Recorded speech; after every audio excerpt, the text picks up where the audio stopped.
is give more of a status report than dazzle you with great stuff. And it doesn't mean that we are not going to dazzle you at some times. It's just not going to be today.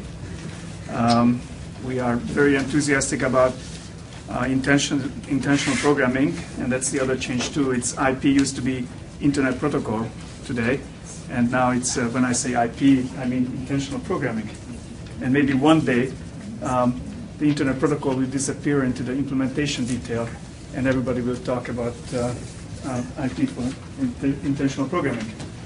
So that's our status as of this month. I'd like to start by listing the current results of what we have accomplished since last time we talked.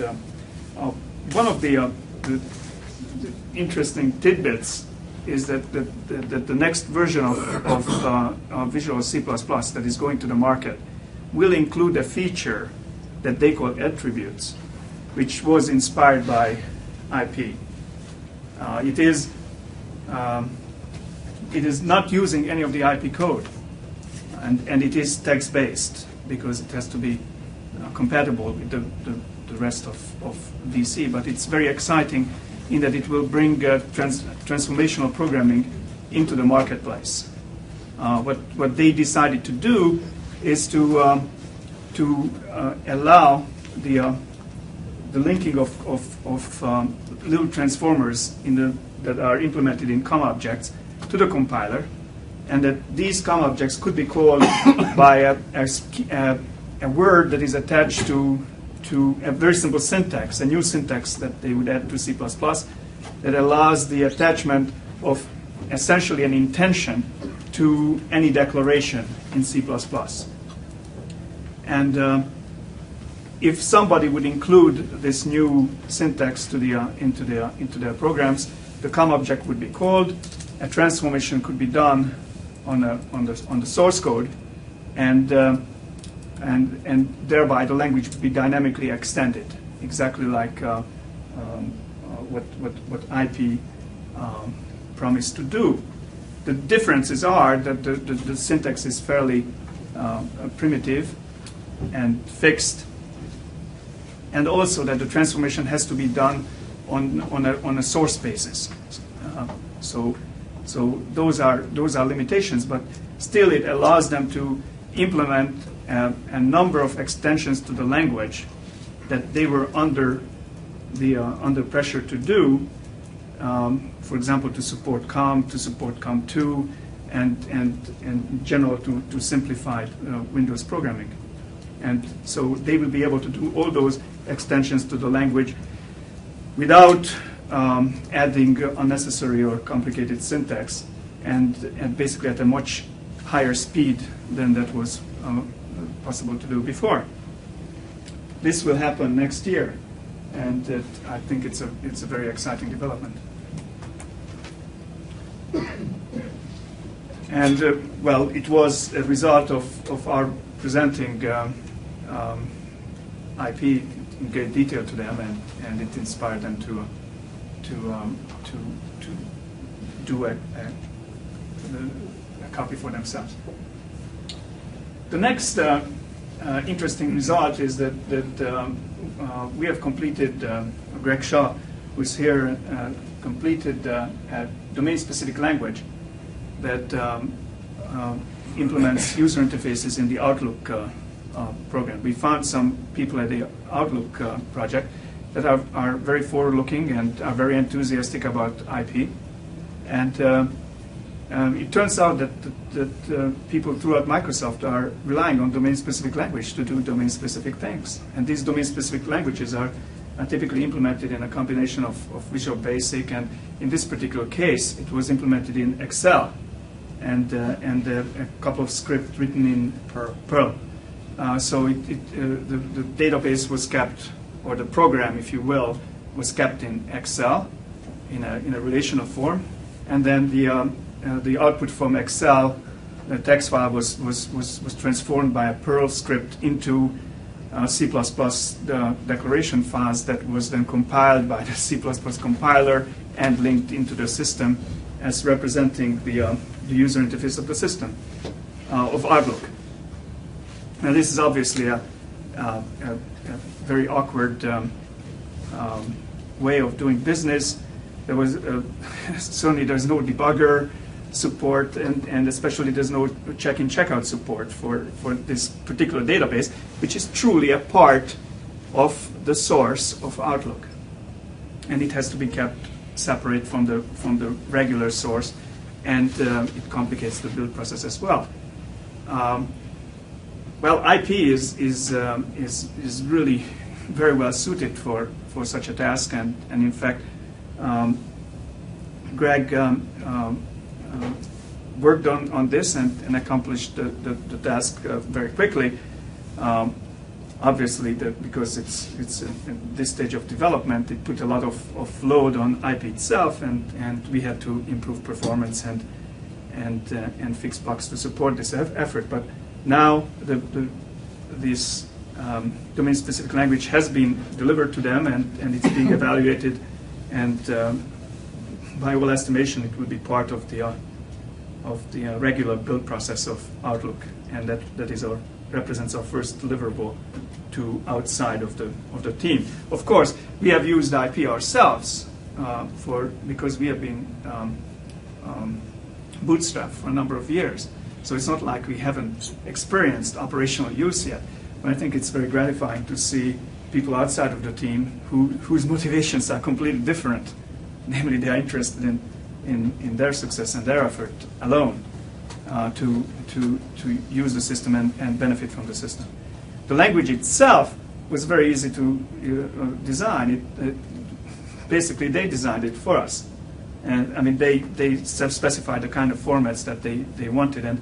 And after the talks, we have a demo that we can show how it looks, if we have time and if there's interest. The next point is a reminder that we had this nagging problem of preprocessor information that is a feature of C and of course C++. When we are talking about inputting legacy programs into IP, it's very important for whatever purpose, for development purpose or for analysis purpose. It's very important that the preprocessor information be kept, and that of course means that it has to be intentionalized. It has to be regularized, made regular. Certainly no normal parsers are capable of doing that, because by definition a preprocessor throws away information. Ifdefs, for example, to throw away half the information. Macros have to be expanded for them to make any sort of grammatical or syntactic sense. So historically, we thought that getting the preprocessor information would be a manual process, and we were willing to accept that. As time went on, it became quite clear that that's not acceptable, and it's really a major obstacle to taking care of legacy code. So it was very, very exciting when Sridhar, who is also here, came up with and just to appreciate how difficult the problem is, think about that if you look at a macro, it not only includes operators that make sense only at the C source level, such as concatenation, but even if you ignore that or you made that illegal or manual, typically the bodies of macros do not satisfy any sort of syntax. So to consider what it means to parse them is just not a well-defined question at all. Well, the approach the breakthrough in this area was to expand the macros, but during expansion, label everything, every token of the expansion, with the information of where the token came from. So tokens would be labeled that it came from a body of a macro, it came from a parameter number 5 of a macro, and so on and so forth. Build a tree build a parse tree, and actually build an IP tree, kind of an initial version of IP tree, and then let a very complicated enzyme go through the tree and look at actual expansions of the macro and glean from the expansion of the macro what the macro body, what the intentional macro body would have to be. So because the expansion of the macro is by definition syntactically correct, the expansion of a macro can be parsed and a tree can be built. And from that tree, which is now labeled with the source of information, the intentional information of what the macro should have been to cause this particular expansion to build can be gleaned, and that can be done automatically. And it's very interesting. In some ways, this process comes up. It won't come up with the definition that the programmer wrote, because that definition is a textual. It's a textual pun. It comes up with the intentional definition of a macro. And we'll have a demo of a couple of examples. Typically, implicit parameters are made explicit by this process. And in some ways, you could argue, well, the result is certainly correct, but in a strange way, you can also argue that the result is nicer than, and because it's more intentional, than the source was to begin with. So this is great. We still have a couple of problems with if-defs, of course, and includes, but in all of those areas, we have gone very much further than we thought would have been possible by doing things automatically. The next point is just kind of an interesting trick that we use to overcome a production bottleneck. As you remember, we posited the existence of an R code into which all translations, all transformations would go, and which is the equivalent of the intermediate code of the code generator. Well, we found it very practical to define a number of different R codes temporarily, and for example, we are using C++ source as the result of our transformation. And what that means is that we get all of the C++ semantics, and well, actually the semantics that we care about the most is the type calculus and the special treatment of classes. We get that for free, so it really speeded up our development process, being able to do that. At the same time, other text-based languages, for example, HTML, is something that we can easily transform into, and reversing the process, we can abstract. It's very easy for us, for example, to introduce a special domain-specific language, the result of which is HTML.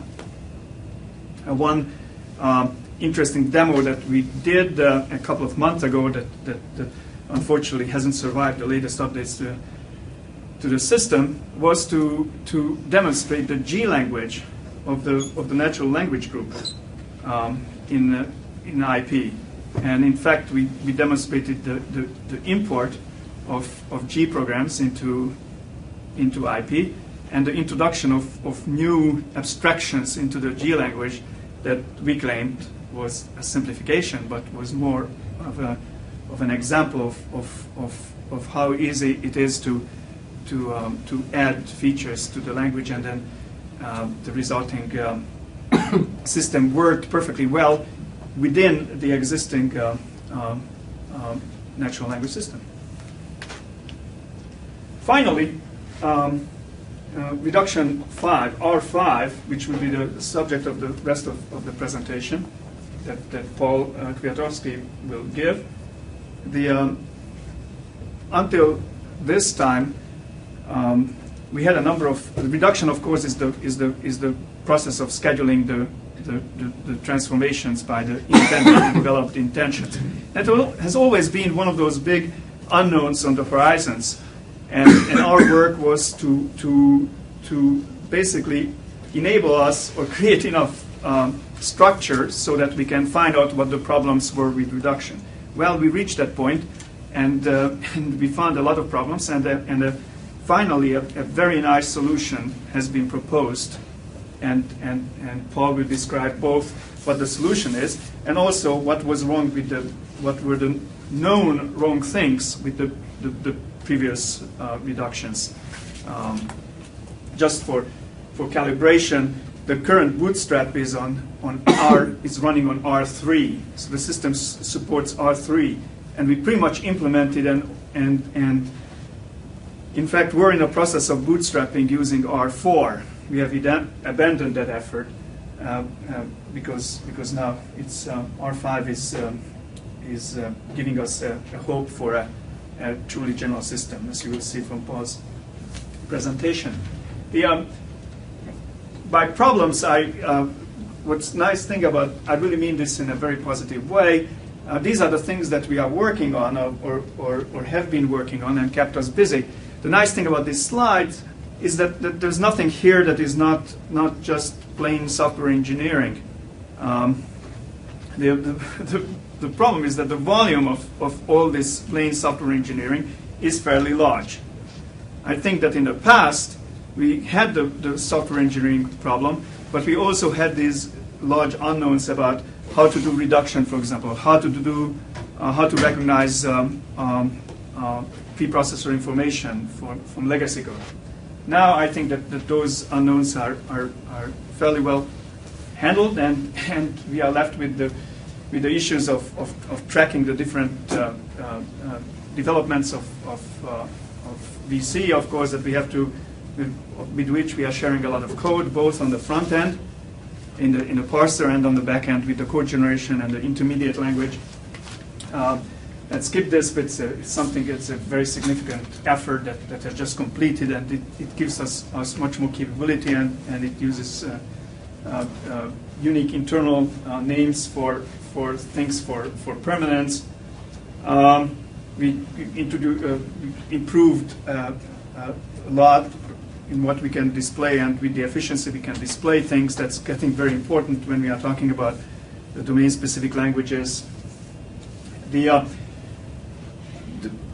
have to, of course, maintain the old code, and I'm referring to R3 because our bootstrap is dependent on the old code. We kind of abandoned the notion or this impulse to always be bootstrapped to the newest version of the system. That was actually a harmful effort. It didn't help us. Plus, it made us always dependent on, not only it cost us time spent on the effort, but also it made us dependent on the newest and most fragile piece of code. It's much better if we are dependent on some old code that works pretty well, and meanwhile we can develop and experiment with the new code. So the cost is that, of course, you have to maintain the old code, and the editor and debugger is being methodized. The goals for the future, we are in the process of parsing all of Outlook. This is not just the domain-specific language that we developed and which we delivered to them. Now, because the Outlook people are so much our friends, we want to parse all of their sources, and with the preprocessor intentions in intentional form as part of the tree. And what you can do with that is, first you can use it for analysis, like AST did so wisely. What we would do beyond AST's possibilities is that we would have the macros and the if-defs as part of the source. So that creates a larger set of possibilities of what the analysis tools can detect. And of course, next you want to use it for development. We'll be in the business of developing DSLs that people need. How transparent will it make the code? Does it mean that everybody can go in and mingle with our code, assuming they know your intentional programming? I'm sorry, I didn't get it. But one way to protect your product is by people not giving people the source code, but just giving them sort of binaries, right? Does that still apply, or does this thing make this thing so transparent that everybody can? No, this is still, there's no difference. This is still it's a different source representation. It's still at the source code. Yeah, this is all source. This is all source. It's just, yes.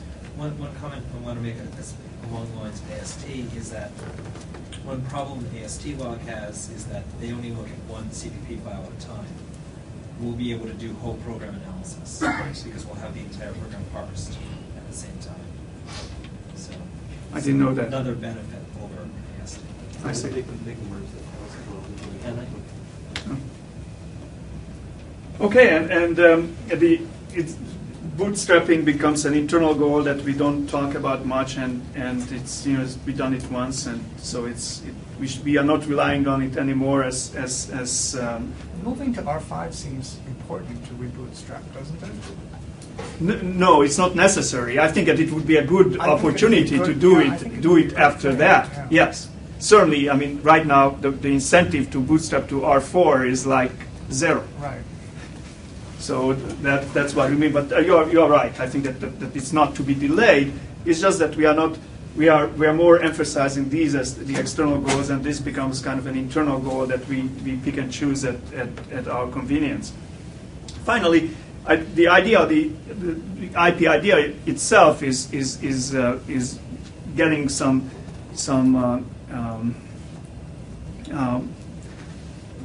popular exposure. We have Olga de Moor that is at Oxford, that is going to work with the Cambridge lab, and we'll have a couple of graduate students to both work with IP and also to cast it into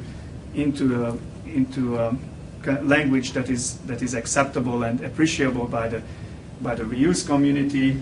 And we are working also with the German researchers, Christoph Czarnecki, who is actually writing a book on transformational programming and is putting IP into a kind of give it a star billing and as the best of the breed.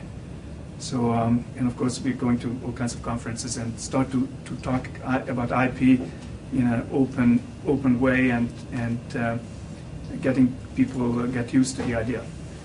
So those are my slides, and then we're going to hear from Paul Kwiatkowski on R5, and then if you have time we can look at a couple of examples.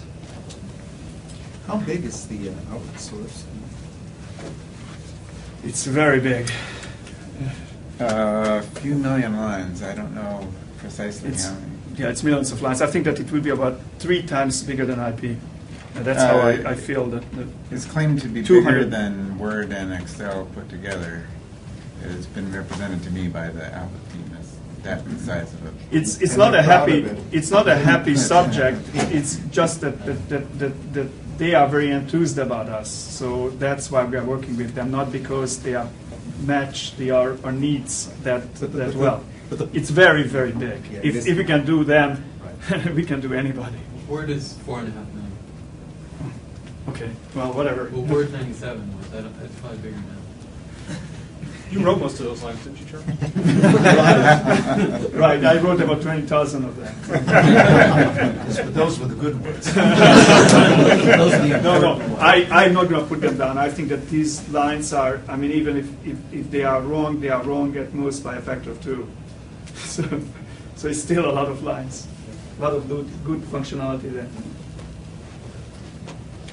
Okay, I have a few slides at the beginning just to define what the problem is that we're trying to solve. As Charles has said, the goal of IP is we want this extensible environment that allows end users to introduce their own high-level domain-specific abstractions, or at least third parties to introduce packages of them for end users to buy.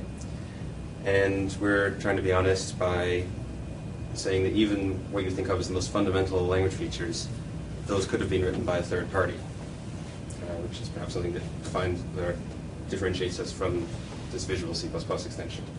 There's things still largely built in the context of C++. And the key objective is the fact that not only is this an extensible compiler, we want different people to be able to extend it simultaneously. I want to be able to buy packages of intentions from two separate authors and have them work together if it's meaningful for them to do so. So, the transformation phase of IP, which is the most interesting part in many ways, IP has its source tree representation and it has to transform it. Well, its overall goal is to generate executable code, but the difficult part is getting from this high-level source representation down to an R code, wherever the current target R code is. That's the part that's extensible. A backend is just a black box, and so a backend author should define a set of R code intentions which expose all the interesting properties of your target platform, and which has a fairly simple mapping to get down to their bytecodes or IL or whatever. Now, we don't transform with some single pass. We have to actually hand control of the CPU over to code written by enzyme authors, or intention authors, one at a time. And so our problem is, how can we do this to ensure that these intentions cooperate with each other and give us the program that we want? We also want our intentions to be fairly powerful. Just saying that it's able to examine and change the tree around it is sort of a minimal definition to do a lot of the things that we want, and also that's enough to lead to a lot of difficulties, which is what we've been working on solving. The key problem is that it's hard to tell what order to call the transformation methods in. And that's particularly difficult because as the tree transforms, new intention instances are going to be coming into existence. If we're trying to take into account what alterations everyone's going to be making to their surroundings, we have to take into account every single node that's going to come into existence at some point in the future. So we have to somehow be able to see into the future. Or at least that was our approach with R4. What we did is we had intentions declare static information about themselves. This is actually the abstract intentions themselves, not specific instances. And they would declare what other intentions they were interested in examining and what intentions they might create, but it had to be a conservative estimate. And from that we could build a dependency graph and then run a fairly straightforward algorithm. Now the problem with this is that by basing our scheduling graph entirely on static analysis, it didn't even take into account the actual source instance. It was overly constraining. You could lead to a lot of deadlocks, which were actually resolvable if you simply had a smarter scheduler running things. And it turned out to be very difficult to declare the dependencies in the first place. A lot of intentions seem to want to create one of just about everything. And so... Give some examples of that. Well, a macro can contain anything, an inline procedure. Some intentions, if you want to create a temporary variable, you have to evaluate the type of an expression and then create an instance of that type node. So at that point, just about any type could potentially come from an expression unless you were willing to do some really deep analysis. So in trying to solve these problems, we were led to this new idea, which we've christened R5. And in some ways, it does build directly on top of work we did in R4. In other ways, it's a fairly radical new approach. So the overall, one complaint we had with the results we're getting with R4 was that most of the time, scheduling is extremely straightforward. In the case of a pure C++ program, scheduling pretty much amounts to inline your macros, figure out what your overloadings are, and then work bottom-up using the various typos. It was the potential existence of a few sort of renegade intentions that we had proposed as useful abstractions that might have to climb the tree and make a couple of modifications here and there that led to all of this large burden on all the other intention authors, since they had to declare whether they might potentially introduce one of these renegade intentions. So we stepped back and thought, no, it would be better if a simple intention is simple to write. So the what we've done is we've constrained the interaction between intention instances, and I'm actually going to be spending a lot of the rest of the talk talking about exactly how we've done that, in such a way that the system can find out these rare cases where something went wrong. And once it finds these cases, it can do something about it, as I'll explain. And if we decide that this discovery process is too slow, the system can actually remember where these problem areas were and decorate the tree with that. And as a last resort, we have to do a lot of experimentation to see how each of these stages works. But as a last resort, you could actually decorate the source tree, if need be, to provide scheduling information. By rectification, you actually mean backup. Yes. Backing out from the situation to an earlier state. Right. Just like in prologue. Yeah, which is on this slide. Here's a summary of the overall design then. I actually have the same slide right near the end of my talk, so you can ask questions then if I haven't addressed everything, or ask questions now if you want. First of all, one thing that's different is that all actions are driven by what we call questions with a capital Q. These were questions were a concept we came up with in R4. They are implemented in R4, although they'll be changing somewhat. And it's essentially a glorified method call from one intention instance to another. But it's done via the system. And by doing it that way, a lot of interesting things can happen. The intention code can block. The system can do some bookkeeping to keep track of what the intention instance is doing. And we might actually take the intention instance right off the stack. Next major, and another, well, actually, I'll come back to that in the next slide. The engine, as I've said, detects problems, and as Charles says, it rolls things back a little bit and tries doing things in a different order since problems go away. Enzymes, we seem to have a tradition of using the word enzymes somewhere in each of our production engine designs, so I'm going to use it just to simply mean the question handlers now. We don't actually have a transform method per se anymore. All we have now are questions. Enzymes can only see the immediate region of the tree around them. Before, we allowed them to climb up to their ancestry, look around, and we ran into problems because of that. So now an enzyme must actually ask questions to discover non-local regions of the tree, and we believe then it will be given semantically correct information. And finally, in a way, the most radical feature of R5 is the fact that an enzyme can only add to the tree. You cannot delete a node or a link between two nodes. So that first point, what does question-driven reduction mean? In all of our previous models, we've had this notion that everyone has this spontaneous urge to transform. Everyone's going to get a chance to transform, whatever that means. And that's gone now. What we assume is that a build is initiated by a user saying, I want an executable, or this Java bytecode file, or whatever the build target is. And then the command starts asking questions of the various components of the program, saying, okay, I'm going to need some R code, from which I can generate IL or bytecodes. And then in response to this R code question, the TEs can start asking each other perhaps the R code question, or they can ask different questions, type questions, or higher-level questions, which we don't know what they are yet, which will be introduced over time. But everything stems from this direct action. We don't have an overall spontaneous transformation happening in the program. The ordering is by pull, in other words, right? Right. Okay, now what can an enzyme do? An enzyme being any question handler. So once you get asked a question, what can you do? This is a fairly complete list. You can create new nodes in the tree. You can create links from yourself. An enzyme is always associated with a particular TE to other nodes, and you can ask more questions.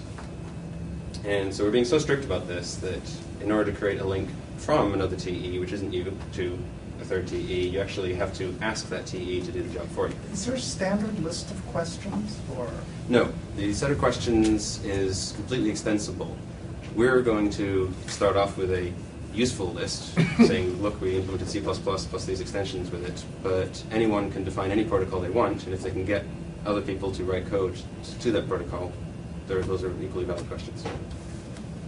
So But type would be an example of a useful protocol that has already been developed. But there's no saying that the types are the last word. And so if it's just like with methods, people can define new methods, new questions can be also defined. So there's an interesting list of things that enzymes can't do. They can't delete TEs, they can't delete links, and they can't navigate through the tree freely. So the only TEs that are ever visible to an enzyme are those that the HTE this already has a link to, or TEs which are returned as results of questions that it asks. Why can't they do these things? Because of this slide. Okay. By limiting the API, first of all, this gives us a chance to tell when enzymes are interfering with each other. We know exactly what information each enzyme has from the tree. Before, if an enzyme simply asked or used API calls to take its parent and its parent's parent and one more generation up, and then picked the third sibling and went down a couple of levels, we really couldn't tell what useful information that enzyme had acquired. So if if the tree changed in that region, we weren't really sure if that enzyme cared about that. And hence, had we done something in the wrong order, perhaps we should have made that change beforehand. So you'd have to do something incredibly conservative, almost to the point where you couldn't change the tree at all, because then you wouldn't be sure if any enzyme had now been given false information. Whereas by asking these constrained questions, we can actually do things like cache the results, which are communicated back, and then compare later on to see if those results change. Yes? How do you do that if you don't know what the questions mean? The questions themselves, well, I'm trying to think of the best answers to that. The questions know what they mean. And so you ask the question, give me information, give me the answer to this question in a cacheable form so I can store it. And then later on you say, we'll compare the information I just got back with the cache, and did it really change? Right, the questions are methodizable themselves. So, Memoization. Yeah, it's better to call it memo than cache. as well as inval. Okay. And another useful benefit now, as I alluded to earlier, is the fact that you can't wander into a context thinking you know what it means when you really don't. Our standard example was the notion of quoted code, where if you weren't careful, you might climb into this code and actually think it was active code, when it was simply a set of nodes which are data for some intention higher up. And also, disallowing TE deletions makes the job of scheduling a lot easier. All the information is still around, so if someone comes late to the game, they'll actually still have all their information there. Whereas once you start removing information from the tree, you have to be absolutely sure that no one was ever going to look for that information again. So our tree API is a lot simpler now. It's a bit more complicated than what I have in the slide, but not much. But just to give you the flavor of it, you can navigate to the TEs that you have immediate links to. You can create new TEs. You can add links from yourself. And what we've done is we've made the trees garbage collected so that you can return them to, you can build temporary trees if you want, and you can return them to clients of your enzyme, and once no one is interested anymore, they automatically get garbage collected. So I'll run through, just to give you a little bit of the flavor of how you would do transformation in a model like this. I'll just run through a very simple example. So I have a piece of source, A plus B. And at some point, indirectly, from a user hitting build, we get this request for R code coming down. So that's someone asking the give me your R code question. And so in order for plus to do its work, it first decides it needs to ask the type question of one opened. And that node creates a long node and returns it as the result. Says my type is long, returns it. And then plus does the same thing with the other node. It turns out that node's type is int, in my example. And from that, now that it has those two results, it decides that it's of type long. And it also decides to create a link to that long node. This is, I've used the word caching again, perhaps I should say memoizing here as well. Or caching might be more accurate here. So that if plus gets asked certain questions again, it can make use of this result quickly. This is actually needed to prevent order n squared evaluation of expressions. But A and B, because they're leaf nodes, didn't bother caching their types, so those get garbage collected. Now plus asks. The answer is going to be the same every time it's invoked? Right. Now plus actually asks A, plus decides it needs to build a little R code tree, and it now knows some information about what's going to be at the crown of that tree, but it needs the oppends of that tree, so it asks its oppends for those. And so A says, oh, I'm an A32 signed, whatever that is, and B says something similar. So now plus creates this plus 32 signed, 32-bit signed node based on its earlier type decision, and now asks that plus 32s node to add a link to the A32s node and to the B32s node, and then it returns it. Now, that's a very basic enzyme. It actually will probably cover a fair amount of what goes on in C++ once we actually get around to writing C++ down to the IL backend. Yes? So question seems to be easily as much a command or an action as it is an inquiry of some sort. In the example you just did, you used the question to have the thing construct something. Right. And you could argue that the inquiry was simply, what is this tree that you would build if I were to ask you, and it would do it again in response. The thing that's interesting about questions is that they can have side effects. They can actually alter the tree while they're in the process of answering something, as we'll see. Like we'll see that leads to something you have to be aware of. Along the same line, do you ever ask yourself a question? Yeah. In fact, in my example there, plus would have asked itself the type question. Okay. The R code, sorry, plus's R code question would have asked plus's type question. Okay. Yes. So on the, there appears to, maybe I missed this when I stepped out, a standard set of methods or answers, if you will, but every question must be able to answer like type, your R code. Do you have If it's to operate in certain contexts. For one thing, another detail I was omitting there is that Those are questions, by the way, type and R code in his nomenclature. Those are what you're talking about. The questions themselves are. So if you want to have an standard set. enzyme, there's certain questions you have to be able to answer in order to operate. that's not necessarily true. In this particular case, the real assumption there was that R code question was actually, give me your Visual C++ compatible IL R code. A declaration, for example, may not give you R code. And if somebody asked it, for example, if you said A plus int I, it would be asked to give it its R code, and it would say, I can't give my R code, and would give an error message saying that I am in the wrong context. If you abstract away HTML, you might find that no such notion as type ever comes up. So none of those HTML abstractions need to understand the concept of type. I'm trying to translate the things I understand. If I treat everything in the language essentially as an object, are these questions message sense? Is there more to it than that? Basically, yes. Although, as I mentioned, the system is doing this bookkeeping information. I suppose the blocking is analogous to a message send system, and also we might actually decide to blow the question right off the stack based on certain outcomes of other things that it has initiated. Well, where's that slide which says that why, how is this different than a set of procedure calls? I mean, the questions live almost like independent processes.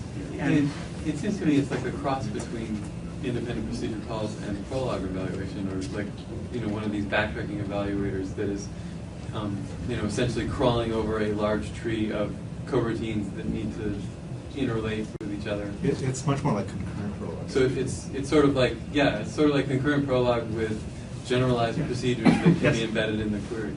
yes, but of course, don't forget that this has nothing to do with IP. we are giving you a piece of technology that enables us to solve a key question in IP. Right, so this isn't about your Reduction. model, it's about how do you Right. get implementations to happen. Exactly. That's all this is. And in that sense, it is like Prolog and with back, yeah, including Prolog. Okay. Just as an example of how, well, I'll back up. In that example, it looked like the source, when prompted to give the error code, simply spat it out in a single pass. You wouldn't have to do that. Enzymes can get considerably more complicated than that. One example is you could build a tree at what you consider to be the next layer of a tree, which you consider to be one abstraction level lower than you, and then ask that the error code question, and then return its result to your parent instead. And there are other strategies you could take to answer a question. So with these restrictions you've made on essentially you're making restrictions on a tree transduction, a set of tree transductions you can do. With that set of restrictions that you can only add to the link and stuff, do you get confluence of the rewriting rules then, or? No. Actually. So that's why you have to backtrack, because you don't have confluence. Backtracking is simply necessary because we can't predict the correct order. Right. And we don't The fact that attempt it's to not predict. confluent is an additional Yes. If you problem, had as well. confluence, you would never have to backtrack because you didn't care about the order. But here you do care about the order because you don't have. No, the reason you have to backtrack is because you find out a situation where somebody is depending on information. I'm sorry, somebody's changing on information that somebody else has already seen and made some decision on the basis of. That's clearly, these two transformations should have been done in the opposite order. Right. And I'm saying something even stronger with this slide, which I'll, I guess, get to in a couple of moments, which is that there are even several different correct builds. Anyway, I'll back up. Okay, so as we said earlier, at times we decide that we need to roll the build back a little bit and then run it forward. Those times are if a link for which an enzyme looked and wasn't there at the time, is added, we realize that enzyme had obtained incorrect information and we're going to have to undo his work. And then this can propagate in that questions asked him for a result may have been given an incorrect result. So you essentially trail the questions that you've asked. Right. At the links. Right. Now we have strategies for scaling this, but for any local region of the tree, yes, we do keep track of very fine-grained information. When do you know that you can dispense with the trail? You have to keep it around forever. Good question. That's what we're working on. There are strategies. It'll probably be heuristic in that you might throw some information away and then realize 1% of the time, whoops, we shouldn't have thrown that away. But there are guidelines for whether it was via a graph-like link. If everything's done via tree-like links, you can tell after a while you're never going to get back to that tree again. But if you throw it away, then you've essentially killed the backtrack. You don't know to backtrack. Right? Well, no. What you do, you don't throw it away. You actually replace it with something which is more coarse-grained and inaccurate. And then you have to regenerate. Yeah, so you might be regenerating even more than you had to. Okay, cool. Okay, and so an interesting property is that the correct build order has no rollbacks once you figure out what it is. And as a result, links that you added have the appearance of having always been there, since they're added just before the first client looks at them.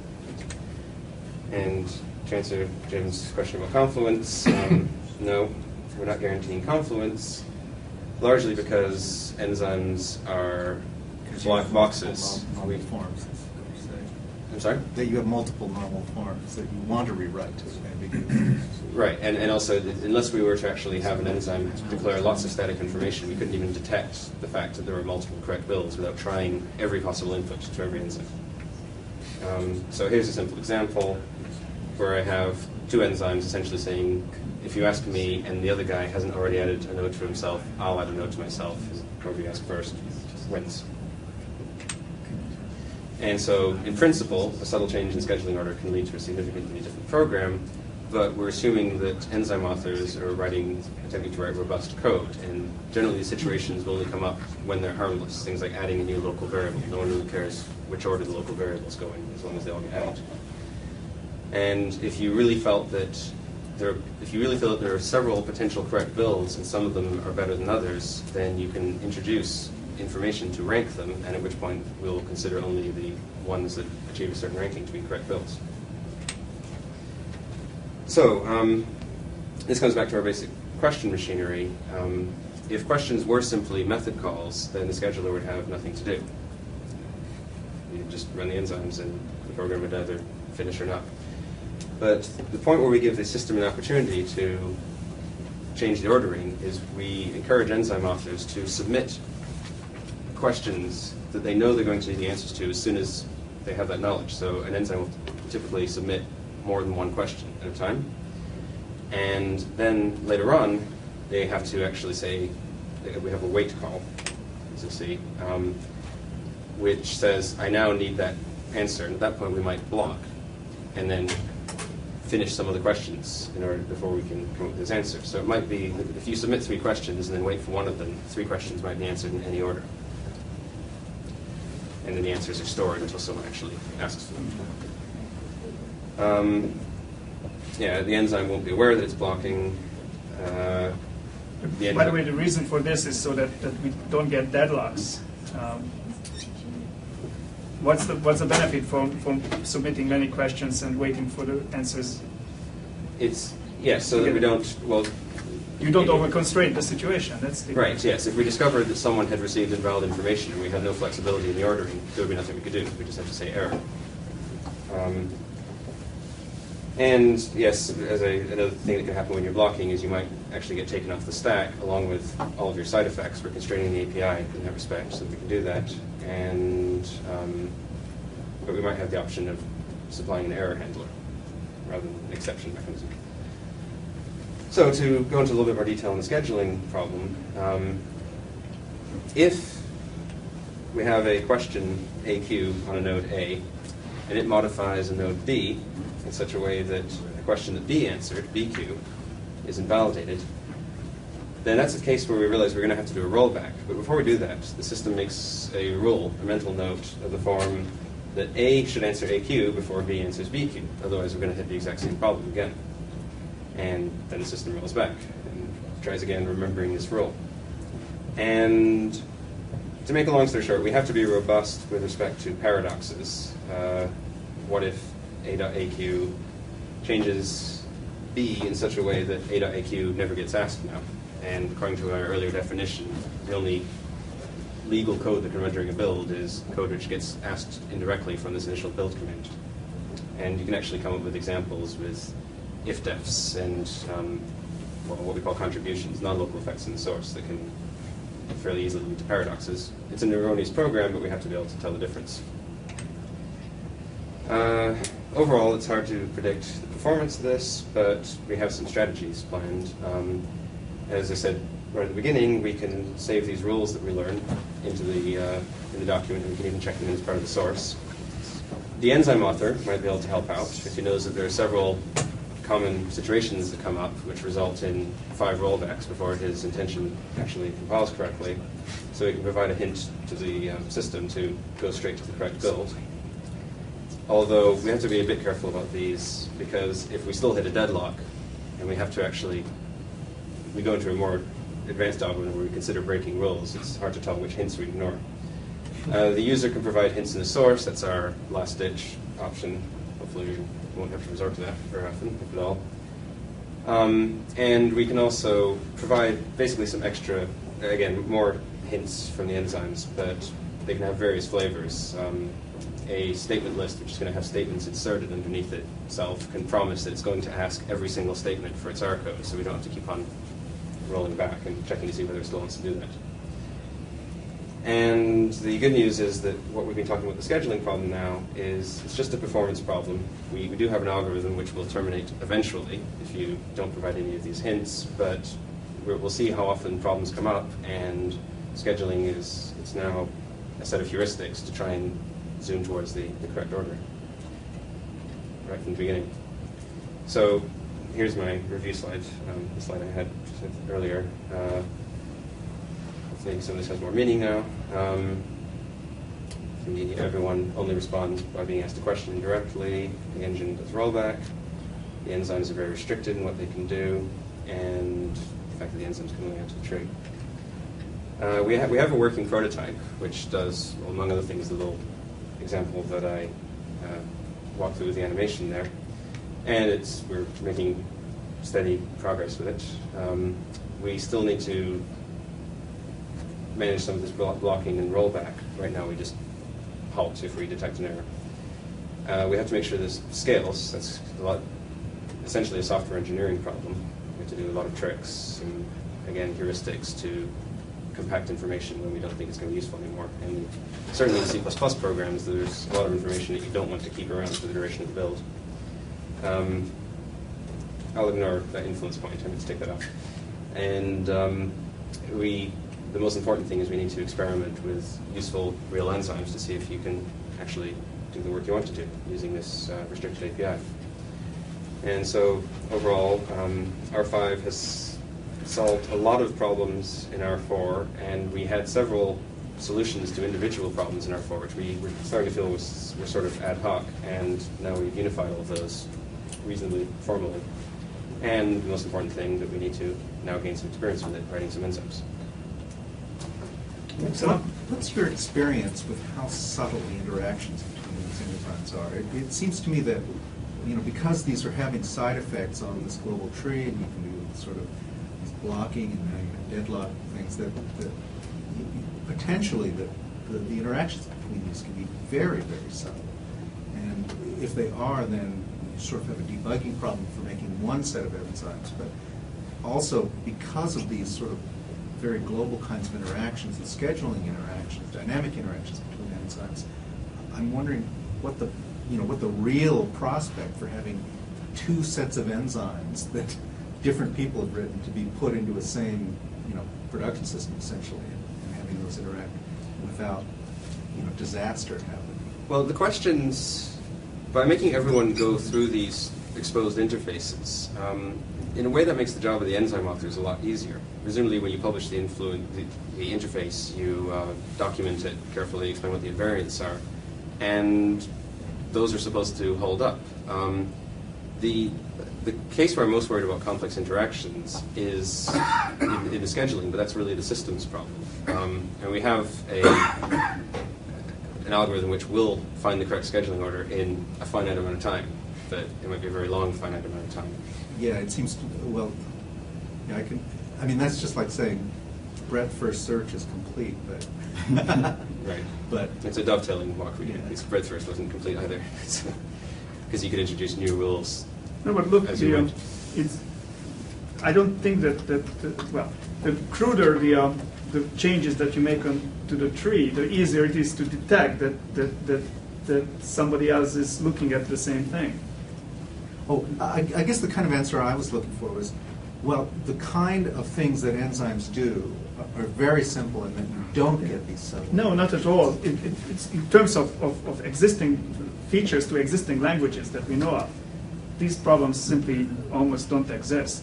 And what was interesting in R4, that R4 made everybody's life very hard because of our looking forward to where people might do something that is a little bit stranger than what the current languages implement. In this case, basically everything that we have been thinking about becomes reasonably simple, right. And we don't expect to have any problems. And then the question will be, will there be some strange features that we haven't really thought of now that will bring the performance down? It won't bring the correctness down. They will be still correct, but maybe the performance there will be a or they might not interact with other enzymes very well.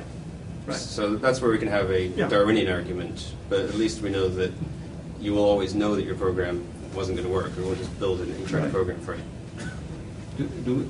Is there a handbook of enzymes?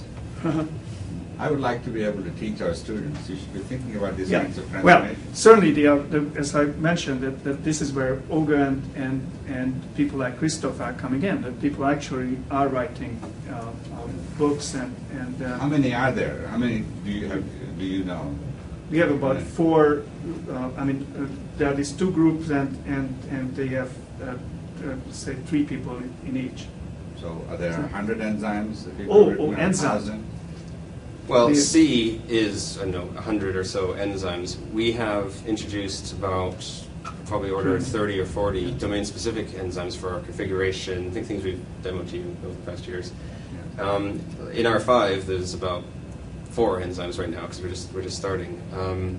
So the old ones you can still use in R5 too, right? No. We have to rewrite them. Rewrite them. But that's what took a lot of time. We Yeah. rewrote all the domain-specific ones in R4, I and see. we're going to have to rewrite them again for R5. Right, but one So- of the problem with R4 was that we found that it's difficult to write the enzyme because they all assume the worst case. Right. Here, it's R5. It's actually quite straightforward and simple Yeah, to write. more enzyme. than the actual It's pretty much what- instantiation, it's the idea of the transformation Yeah. and the idea of the enzyme. The idea of That's transform. exciting. There is a lot of when you go to a reuse conference, for example, people are talking about transformations and transformational Yeah. programming and transformational languages. And what they really miss is a framework. a framework and standards and an engine that and also how to represent them. No, And but so in your that group sense, would be a great favor to the Yes. community by having a little handbook project. Absolutely. Kind of, Yeah. kind of yeah, learning. the As biggest many of these the things. biggest obstacle to do that is the stability of the API. I mean, if we had we published R4, and in fact we did in a very limited sense, and we Right. gave a paper on R4, but we didn't publish the API. It would be a disaster because, well, first of all, people would bother us with telling us how bad it is and what's wrong with it, Right. which we know, or even worse, they write something to it after complaining of how difficult it is to write something to it, and then It's then not what do you do? operational anymore. Well, no, then we would have to support it. No, I know actually, that R4 problem. is I know R4 that is problem. operational. Yeah. So, yes. So, I hope I follow this. This is relatively new to me. So, Turn back to this. you talked about not wanting to backtrack and move up the tree earlier and the problems that were associated with that. But it seems to me that all of the things you talked about in R5 that you did to fix the interdependencies sort of down the tree solved the problem of backtracking as well. Okay, when I said backtracking, I meant backtracking in time. I think I used the phrase climbing the tree, Climbing the tree. and backtracking meant just So going I backwards meant in time. I meant climbing a tree. Okay, So if I sorry. climb the tree and do things, Uh-huh. aren't all the things you're talking about that sort of break the loops basically moving forward in terms of the things that you presented also address the problems that would come up in terms of climbing the tree? Yes, it's basically the fact that I said that an enzyme cannot see its grandparent; it can only see its parent. Right.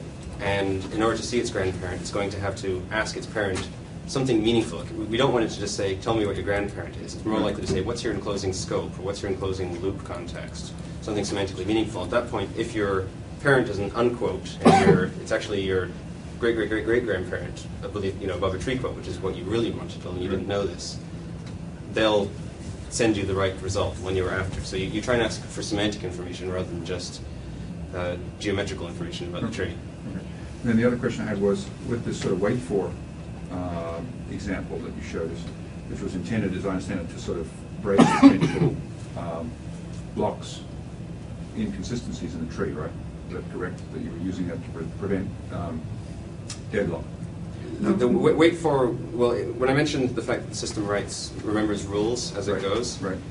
in a certain case, someone will do a wait and will realize, okay, he's saying that he needs this other question to run, Right. but because of this rule, we know that this third question has to actually run first. Right. So that's the opportunity for us to switch the ordering around. Right. And one of the intents there was to prevent sort of deadlock type situations from arising, right? Or the order is such that it creates a deadlock. Well, I would say where the order is such that it creates Correct. an error in that we change information out from under an enzyme that has operated previously. But you have no guarantee that you know all of those, right? So is it like more of a hint or? No, we do actually, maybe I didn't mention that, we do keep track. of what every enzyme looks at when it runs. That's another reason for limiting the API. There's nothing in the system that guarantees that you won't get yourself into a deadlock. It's just that you're trying to avoid unnecessary situations where, right? Right. Yes. Okay. Yeah. There are And we certainly would cases detect where you can deadlock, write things which will So limit you sort of the guess at it, but you don't, there's no proof of it's deadlock-free or whatever. No, I mean, that's up to the enzymes. The Right. enzymes can get into a deadlock that we would detect.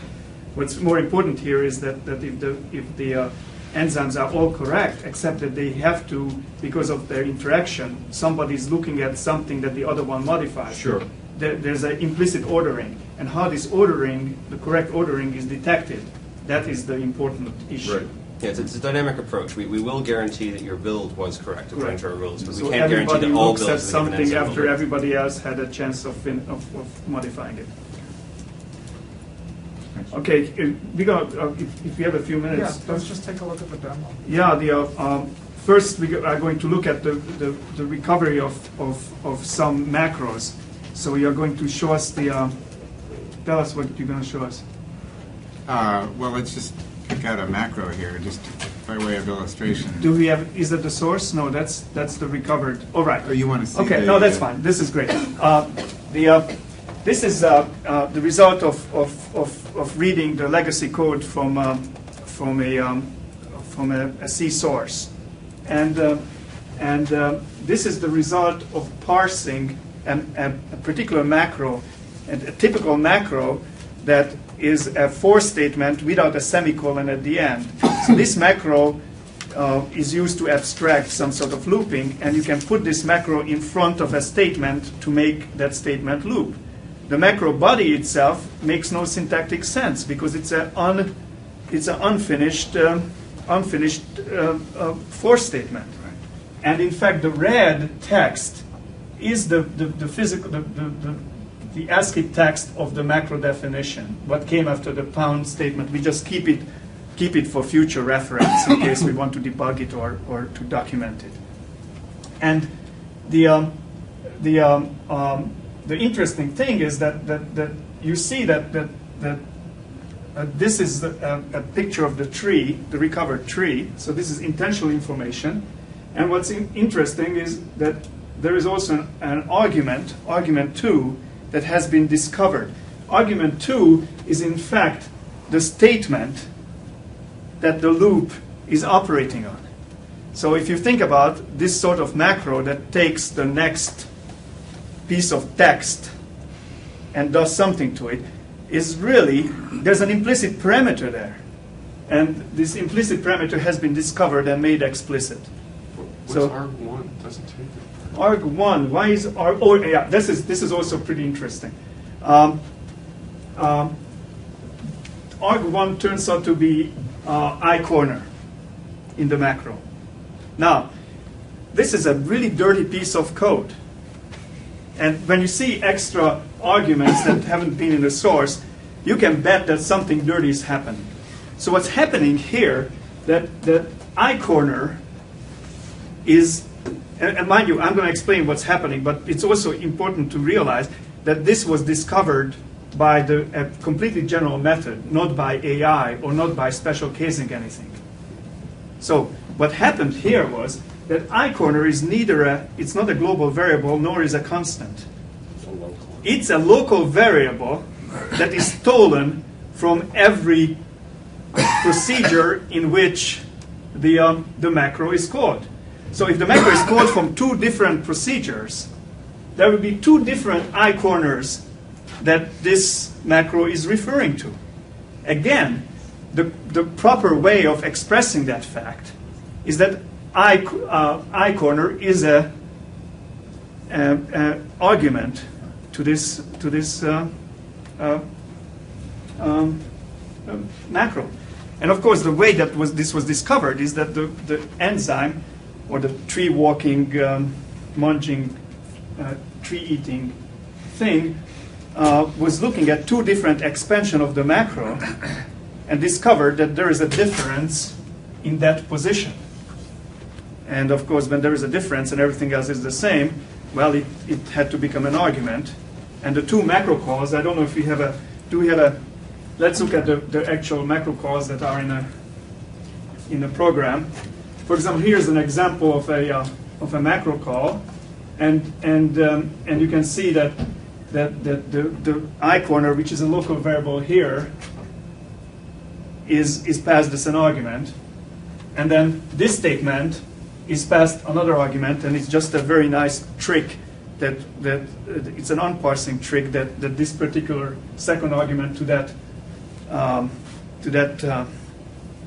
macro is displayed as a statement. So I mean, this is fantastic if you think about it. This looks exactly like the source. The source is down in the window down below. Oh, just okay, for right, reference. right. Yeah. So it looks almost like the source. The difference is that we showing one argument. In fact, if you look at the tree, there are two arguments to this intention. The second argument being this statement, and which is exactly the intentional meaning of what's going on. And this has been recovered completely automatically without any human intervention. But you wouldn't have discovered it if you had only had one instance of the macro Yeah, expansion. you are correct. That's an interesting point, and of course that's why we have a source. You know, it's a little bit like the tree that falls in the forest. Do you hear? Right. I mean, if it's important, it will have. That's how you find out the intention. It's a little bit like when I use a new word, I have to use it in a couple of sentences before you really grok the subtleties of what it is. Sure. Yeah. But couldn't you just have a rule like if a variable is unbound, then it becomes an argument? Well, in a sense, yes, you could, except that the interesting thing is that you can't even, that would be like a heuristic, or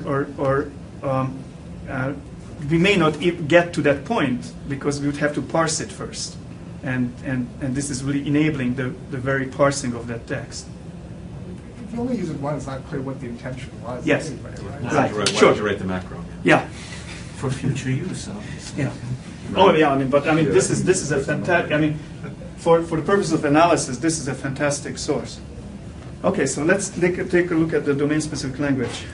Oh, let's look at the unparsing. Sorry, the unparsing example of the.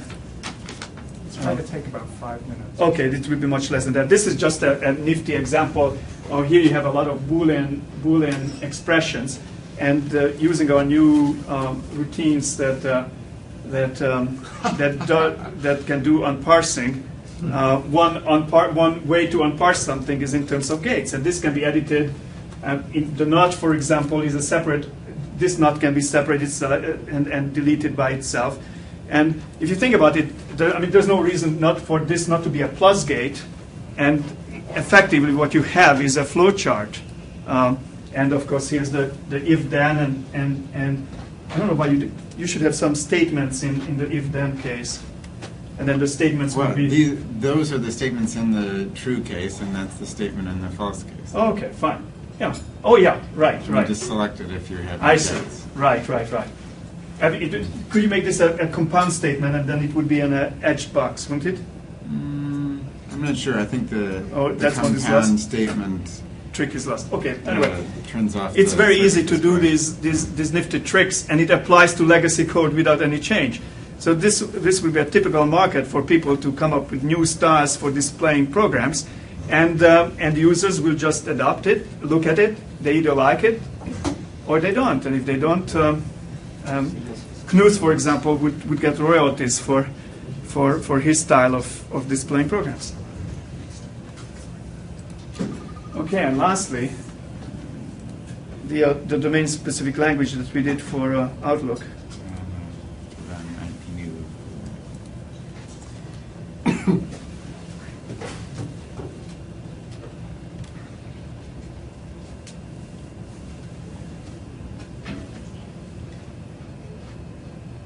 When this comes up, it's just going to be the command bar listing in the default view. Right. There are about 4,000 lines in this database, and this is one of the views of what their interface contains. I don't think everybody understood. This was a declarative specification for the menu structure and button structure. This was stuff that was in Excel. Can you change the format? Where's the geometry hidden in these declarations? In menu, and the word menu, the word, drop down. Oh, no, there's no geometry well, right. Right. They don't like it's more intentional. It's what It's are the the logical commands, speak. The what logical are the structure. commands, what category they belong to, or what menu they should be listed So on. the layout information is somewhere else? Yes. Okay. It's automatic. I mean, the fact that, how wide it is, or that's done automatically. It's a very minimal information. So this is another, and isn't there a one that looks like a spreadsheet? Yeah, this one looks reminiscent of their original Right. Excel spreadsheet view. Just has all the properties aligned vertically. Just another way of viewing and editing the information. The one we were looking at just a second ago has, oh my goodness. Should you say unintentional problem? This shows the drop-down menus as aliased information. In other words, this is a copy of the actual menu that's listed on the as an item on a parent menu, and it's showing the contents of the child drop-down menu in line to several levels. Can you scroll down just a little bit? Sure.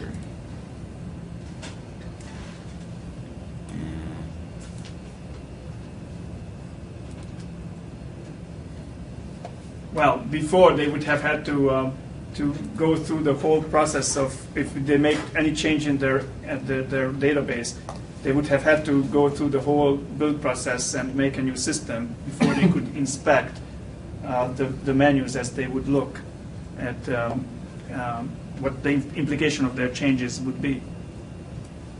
So this is in a sense, this is sort of an approximation of the structure that they'd get, when it's finally built. But it's more than an approximation. It's an exact content. It's an intentional content of what they're going to build. And when you push build, you get the C++ source that is exactly like what they had before from the Perl script. So. Okay, great. Thank you. Thank you. So, Charles, I have a question. One of the things it seemed to me when I was looking at the fonts and colors, and there are two topics that people have talked about, but I don't see much progress in it. One is program abstraction, to be able to read programs, rather than be looking at that whole thing and saying, that's about X, Y, Z. And the other is program understanding, namely, if I gave you the smallest swap command, it's not clear what it's trying to do unless you have a comment or something. Obviously, your enzymes are trying to understand some tree structure and derive out of it the conceptual semantic meaning. So if there is some way you could have a separate small group that would do those kinds of things. As far as let me answer the second one first. That wasn't our goal, and as you said, it's a fantastic tool for that, especially with legacy code. Yeah. And what we've done with the macros is a little bit an example of that. But we did that because it was absolutely necessary to be able to import legacy code and have it as good as it was before. Not better, just as good as before. Well, maybe better in a super minute way. To actually understand some cliches in programs, Right. I think that would be this would be a very good platform to do that, and that's why we think that the program analysis would be one of the first things that people might do. The Outlook, actually, the one reason that the Outlook people are so enthusiastic is because they have to re-architect their system for the next release, and they hope that we could give them the sources in a tree form that would enable them to to run enzymes over and to look at it from many angles to help in their re-architecture. And in that case, the tree doesn't have to be completely correct and complete. It just gives them enough hints for their work that would be And great. it would also convert it into readable programs. Right, perhaps. right. As far as the former program abstraction, it's true that we don't have good results in that area. We kind of thought that we were in the enabling business rather than the program abstracting business. What is true, however, that every time we were under pressure where we had to abstract something, and Paul can talk about it. For example, the abstraction of the blocking and some of these operations that the enzyme writers have to do. When we had to abstract something, it was so easy to do, and the results were so gratifying. We did do well. We were kind of sparing in introducing domain-specific languages into IP because all that does is raises the cost of bootstrapping every time. But for example, we have abstractions such as tree quotes that were directly stolen from Lisp. That was very, very useful. Where in the enzymes you simply say insert the following tree, and that the tree you write in terms of an expression. You don't have to write a lot of procedure calls that generates that particular tree at runtime. You simply give an example of it, and the tree quotes can include unquote, just like in Lisp, where some element of the constant becomes a variable, and then you write an expression there. All of those abstractions that we needed.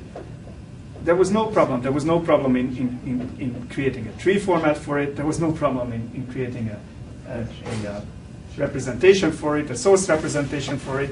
There were no arguments about it. People just did what they felt like. If it wasn't very good, you could improve it at no cost and at no loss to the validity of your source. And they were always very useful. So we have tree quotes. We have some abstraction having to do with the user interface, where we are going into, again, declarative things. It doesn't have to do with this particular example, but just to define our menus and our dialog boxes. For example, you can take a procedure, and you can describe a command as a procedure, and put a single word in front of the command to declare that it's a command. And that single word results in the generation of a dialog box, where each item in the dialog box corresponds to one formal parameter of that procedure. And the kind of user interface device that is used depends on the type of that formal parameter. For example, if the formal parameter is a Boolean, you will get a checkbox. If it's a enumerated type, you will get a set of choices. If it's an integer, you will get a typing field that is automatically parsed as an integer, unless you put another word on the type, in which case you will get a scale and a slider. So that simplifies every time you introduce more code. We also did something that simplified our installation of IP, where, again, using a declarative structure, where you simply declare the directory structure that you would like to have at runtime, the directory environment in which you want to live, where some of the directories would have names that are specified at installation time. And then an open statement simply referred to that declaration. And all the funny helps, funny initialization scripts, and the local string variables that remember the name of the actual directory that the user typed in, all of that stuff is done by transformation completely automatically. So we feel very, I mean, we are not in that business, we are just kind of a user, but we feel incredibly confident that if the system is, if you can make the system work well with good reliability and performance, people will go wild and create fantastic abstractions. Right. Last week I was at the Reuse conference in Victoria, and it was more evidence to me that as soon as the API gets stable and we get this thing out there, the dam is going to burst and there'll be this huge torrent of abstractions invented. Two illustrative examples is there were several claims by